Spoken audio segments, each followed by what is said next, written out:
विद्यार्थियों, चलिए तो आज हम कक्षा 8वीं का पाठ पहला हिंदी पाठ 9 कबीर की साखियां पढ़ने वाले हैं।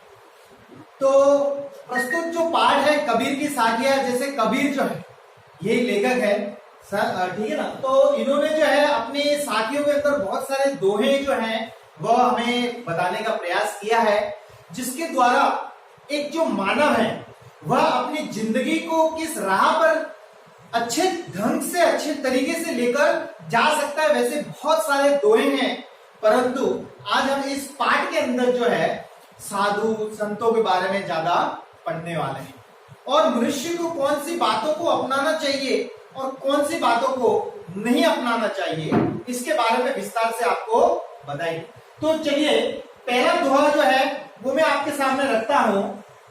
पहला दोहा जो है, जाति न पूछो साधु की, जाति न पूछो साधु की, पूछ लीजिए ज्ञान, पूछ लीजिए ज्ञान। मोल करो तलवार का, मोल करो तलवार का, पड़ा रहने दो म्यान। तो बहुत ही सुंदर जो पहला दोहा है कबीरदास जी ने बताया है। इसके अंदर जो शब्दार्थ है पहले वो उनका हम भावार्थ हिंदी में समझेंगे। साधु, साधु का मतलब वैसे आप सभी लोग जानते हैं सन्यासी। वैसे हम सज्जन एक शाब्दिक अर्थ इसका ले सकते हैं, सज्जन पुरुष होता है जो साधु हमने कहा। ज्ञान का मतलब होता है किसी भी चीज की जानकारी हमें प्राप्त करना, प्लस दूसरा मेल, मेल का मतलब यहाँ पर जो है खरीदने से लिया गया।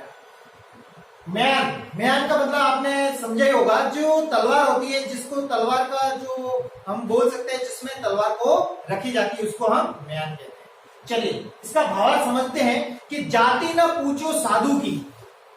दोहे के अर्थ से पहले सबसे पहले आपको सप्रसंग व्याख्या करनी है। प्रश्न में आएगा कि प्रस्तुत दोहे का सप्रसंग आप व्याख्या कीजिए। एक प्रसंग बताऊंगा वही आपको सब में डालना है, ठीक है। तो पहला जो दोहा है उसकी जो आप जो है सब प्रसंग कैसे लिखते हैं कि प्रस्तुत दोहा या प्रस्तुत साखी हमारी पाठ्य पुस्तक बसंत 3 से ली गई है, ठीक है। इस साखी में कवि कबीरदास जी हैं।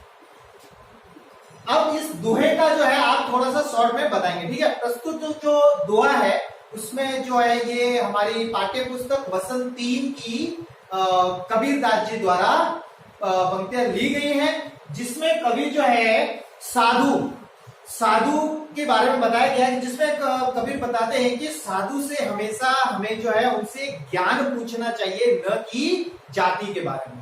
अब इस दोहे की हम व्याख्या करते हैं।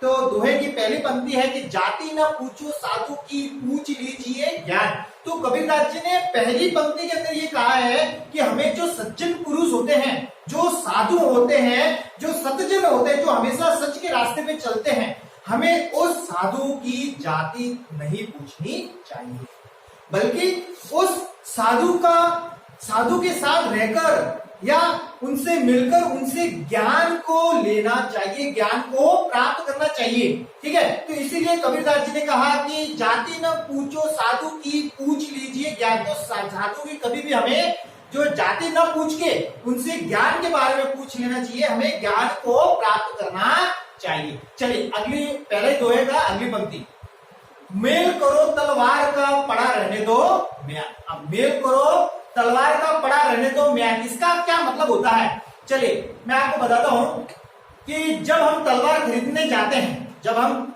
तलवार खरीदने जाते हैं तो उसकी कीमत म्यान को देखकर नहीं करनी चाहिए, ठीक है। उसकी कीमत म्यान को देखकर नहीं करनी चाहिए। इसी इस दोहे में यही कबीरदास जी कहते हैं। तो चलिए, जाति न पूछो साधु की, पूछ लीजिए ज्ञान, मेल करो तलवार का, पड़ा रहने दो म्यान। उस म्यान का कोई अर्थ नहीं होता, क्योंकि मेन जो है जिसमें तलवार रखी जाती है उसका मोल ना होकर मोल किसका होता है?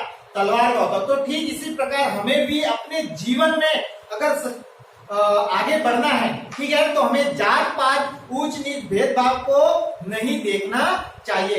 यदि हमें साधु मिल जाए तो उनसे हमें ज्ञान प्राप्त करना चाहिए। चलिए अगला दोहा जो है हम वह पढ़ते हैं, ठीक है। अगला दोहा है, आवत गारी एक है, आवत गारी एक है, उलटत होई अनेक। यह कबीर नहीं उलटिए वही एक ही एक। तो बहुत ही सुंदर ये दूसरा दोहा है जो कबीर दास जी ने कहा है कि ये हमारी जिंदगी से भी हम प्रत्यक्ष रूप से ले सकते हैं। इसमें आपको सप्रसंग व्याख्या करनी है, पुनः वही आप लेंगे, ठीक है ना। सप्रसंग व्याख्या में आप क्या लिखेंगे, प्रस्तुत दोहा या साखी जो है हमारी पाठ्य पुस्तक वसंत 3 से ली गई है, पाठ 9, जिसमें कबीर दास जी, ठीक है ना, इसमें कबीर ने अपशब्द सुनकर उन पर ध्यान न देने की बात को बताया गया है। आवत गाली एक है, तो यहाँ पर गाली का मतलब होता है गाली, आवत का मतलब होता है आते हुए, होई का मतलब होती, ठीक है ना। अब चलिए इसका भाव समझते हैं कि आवत गाली एक है, उलटत होई अनेक, ठीक है। तो इसमें कबीर दास जी क्या कहते हैं, इसमें गाली ये कहते, कबीर दास जी ये कहते हैं कि जब भी हमको कोई गाली देता है, जब भी हमें कोई दूसरा गाली देता है, तब तो वह एक होती है, तब क्या होती है, एक। परंतु हम पलटकर उसे जब देते हैं तो वो बढ़ते बढ़ते बहुत सारी हो जाती है। अर्थात कहने का मतलब क्या है, यदि जो व्यक्ति हमें गाली देता है तब हमको उन पर विश्वास, उनको अनदेखा कर देना चाहिए या हमें नहीं सुनना चाहिए। यदि हम भी उनकी प्रतिक्रिया करेंगे तो वह एक गाली दे रहा है, तो वो गालियां हम जब देंगे तो वो बहुत सारी बढ़ जाएगी, ठीक है। अब आगे अगली पंक्ति में, तो दोहे की पंक्ति में क्या कहते हैं कबीर दास जी कि कह कबीर ना उलटिए वही एक ही एक। यदि जब हम उस गाली को सुनकर हम कुछ प्रतिक्रिया ही नहीं देंगे तो वह गाली एक ही रहेगी। कहने का अर्थ है कि कोई भी व्यक्ति यदि हमें अपशब्द कहता है तो हमें उन अपशब्दों पर ध्यान नहीं देना चाहिए या फिर उनकी बात को अनसुनी कर देना चाहिए, और हमें उन पर ध्यान न देते हुए जो हमारा कार्य हमें वह करना चाहिए, ठीक है। तो ये था हमारा दोहा दूसरा। आशा है आपको ये दोहा जो है समझ में आया होगा। तो अब हम बढ़ते हैं आगे के दोहे में। तीसरा दोहा जो है, तीसरे दोहे में चलिए उसका भावार्थ को हम समझते हैं, उससे पहले दोहा पढ़ते हैं। माला तो कर में फिरई, माला तो कर में फिरे, जीवी फिरे मुख माही, मनवा तो दहु दिसी फिरे, यह तो सिमरन नाही। बहुत ही बढ़िया कबीर दास जी का दोहा। अगला वाला जो है तीसरा प्रस्तुत जो दोहा है, इसमें जो है जो कबीर दास जी है, इसमें प्रभु जो है, जो कबीर है वह प्रभु मतलब जो भगवान है उनके नाम का स्मरण करने पर बल दे रहे हैं। मतलब हमेशा मनुष्य को क्या है, भगवान का नाम का उच्चारण करना चाहिए, भगवान का नाम का ही स्मरण करना चाहिए। इस दोहे में जो कबीर दास जी जो है वो हमें बतला रहे हैं। चलिए हम इसका भाव समझते हैं। माला तो कर में फिरे, कर का मतलब होता है हाथ, कर का मतलब क्या होता है, हाथ। जीवी का मतलब होता है जीव, मनवा का मतलब होता है मन, दिशी का मतलब दिशा, ठीक है। सुमिरन का मतलब होता है स्मरण करना। तो ये थे शब्द के अर्थ, ठीक है। अब हम इसके भावार्थ को पढ़ते हैं। माला तो कर में फिरे, कबीर दास जी कहते हैं कि मनुष्य जो है वो जो माला जो होती है, जो मणि वाली मणके वाली माला होती है, मनुष्य जो है उसको घुमाता रहता है। जीवी फिरे मुख माही, और जीव जो है वह भी घूमती रहती है, मुख के अंदर ही घूमती रहती है। परंतु मनवा तो दसु दिशी फिरे, परंतु कबीर दास जी कहते हैं परंतु हमारा मन जो है, मन और मुख दोनों का अंतर है कि जो कबीर दास जी कहते हैं अगली पंक्ति में, मनवा तो दहु दिशी भरे, मन, लेकिन मनुष्य का मन जो है वह चारों ओर दिशाओं में घूमता रहता है, उत्तर दक्षिण पूरब पश्चिम, ये चारों दिशाओं के अंदर ही मनुष्य का मन जो है वह घूमता रहता है। यह तो सुमिरन नाही, यह तो सिमरन नहीं। तो कहने का मतलब यह है कि ये तो भगवान का नाम नहीं है। कहने का अर्थ यह कि इसमें भगवान का नाम कहाँ आया, केवल जो मनुष्य जो है वह केवल हाथों में माला लिए उसे घुमा रहा है, और जीव जो है वह घूम रही है मुख के अंदर, लेकिन भगवान का नाम तो कहीं पर स्मरण में आया नहीं। तो इसीलिए इस दोहे के अंदर जो कबीर दास जी है वह यही कहना चाहते हैं कि माला घुमाने से या हमारे मुख के अंदर जीव घूमने से कुछ नहीं होता, प्रभु का स्मरण करने से ही सब कुछ होगा। तो ये था दोहा तीसरा। अगले दोहे पर हम आगे बढ़ते हैं। दोहा चौथा है। दोहे चौथे के अंदर जो है क्या कहते हैं कबीर जी कि कबीर घास न नींद ये जो पाऊ तली होई, उड़े पड़े जब आंखी में खरी दुहेली हुई। दुहेली का मतलब होता है दुख देने वाली, दुहेली का मतलब होता है दुख देने वाली। निंदिये का मतलब होता है निंदा करना, किसी की निंदा जब हम करते हैं ना उसे बोलते हैं निंदा करना। पाव का मतलब होता है पाव, तली का मतलब होता है नीचे, पैर के जो नीचे तली जो होती है ना, तल बोलते हैं वो, ठीक है। और आंखी का मतलब होता है आंख, खूरी का मतलब होता है कठिन, ठीक है। ये थे शब्द के भावार्थ। चलिए अब मैं सब प्रसंग न बताते हुए डायरेक्ट मैं आपको जो व्याख्या है वो बता देता हूं, लेकिन इसके अंदर मैं आपको बता देता हूँ कबीरदास जी क्या कहना चाहते हैं। तो प्रस्तुत दोहे के अंदर जो है कबीरदास जी जो है वह ये कहना चाहते हैं कि हमें किसी भी व्यक्ति को या कोई भी जो मनुष्य है हमें उन्हें छोटा नहीं समझना चाहिए, उसे कमजोर नहीं समझना चाहिए, ठीक है। चलिए हम पढ़ते हैं। कबीर घास न नींद ये जो पाव तली हुई। इसमें कबीरदास जी क्या कहते हैं कि कभी भी घास को छोटा नहीं समझना चाहिए और नहीं उसे दबाना चाहिए, क्योंकि घास का एक छोटा सा तिनका भी जब आंख में गिर जाएगा, इसमें बोला ना उड़ी पड़े जब आंखी में, घास का जो छोटा तिनका उसको हमें पैरों से नहीं दबाना चाहिए। यदि हमने गलती से भी उसको दबा लिया या किसी इंसान को छोटा समझ लिया, ये उदाहरण के माध्यम से बताया, अंतर संबंध स्थापित किया है। यदि घास को हमने दबा दिया तो घास का एक छोटा टुकड़ा भी यदि गलती से हमारी आंख में गिर गया तो वह बहुत ही दुख देगा।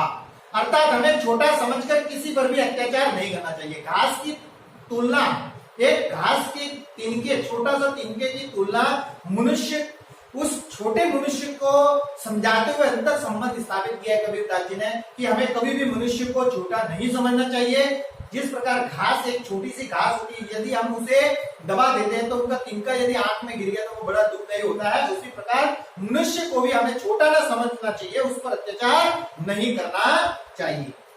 चलिए अगला दोहा, जो अंतिम दोहा है वह हम पढ़ने वाले हैं। अगले दोहा जो है, जग में बैरी कोई नहीं जो मन शीतल होई, या आपा को डाली दे दया करे सब कोई। तो इसके अंदर मनुष्य क्या, कबीरदास जी क्या कहते हैं? कबीरदास जी इसमें दास जी की मनुष्य को स्वार्थ त्याग कर दयावान बनने की सीख दे रहे हैं। मनुष्य को स्वार्थ त्यागना चाहिए, मनुष्य को क्या करना चाहिए? अपने अंदर जो स्वार्थ है, अपने अंदर जो लालसा भरी हुई है उसका त्याग करना चाहिए और हमेशा दयावान, हमेशा दूसरों पर उपकार करने की भावना उत्पन्न हो, इस दोहे के अंदर कबीरदास जी बताते हैं। चलिए इसका भाव हम समझते हैं। अंतिम दोहा है, ध्यान से सुनना। जग में बैरी कोई नहीं, जग में बैरी कोई नहीं। बैरी का मतलब क्या होता है? दुश्मन। हमारा जो है बैरी का मतलब दुश्मन या शत्रु हम ले सकते हैं। जग का मतलब होता है संसार, शीतल का मतलब होता है एकदम शांति से, और आपा का मतलब होता है स्वार्थ। अब इसमें कबीरदास जी, इस दोहे के अंदर कबीरदास जी क्या कह रहे हैं कि मनुष्य का मन अगर शांत है, मनुष्य का मन कैसा है? शांत है, तो संसार में कोई भी उसका शत्रु नहीं होगा या नहीं हो सकता। यदि सभी मनुष्य स्वार्थ का त्याग करते, स्वार्थ को छोड़ते, अपनी लालसा, अपनी जो दूसरों की इच्छा जो है, जो दूसरे के सब चीज वो पाना चाहता है, उस चीज को यदि वो त्याग कर देता है, उसे छोड़ देता है और दयावान बन जाता है, बल्कि जो उसके पास है वह दूसरों को देने की कोशिश करता है, अर्थात मनुष्य को अपनी कमजोरियों को दूर करके संसार में प्रेम और दया फैलानी चाहिए। तो ये इसी के अंदर जो है तो कबीरदास जी कहते हैं दया करे सब कोई, ठीक है। तो हमें हमेशा दूसरों, जो मनुष्य है, जो दुखदाई है, दुख से पीड़ित लोग हैं, उन पर हमेशा हमें दयावान बने रहना है, ठीक है। तो ये थी हमारी कबीर की साखियां, ठीक है। पार्ट पहला, पार्ट दूसरा भी आप यही समझ लीजिए, पार्ट पहला और पार्ट दूसरा दोनों यही, ठीक है। आशा है आपको समझ में आया होगा। फिर भी कुछ समस्या हो तो आप पूछ सकते हैं। धन्यवाद।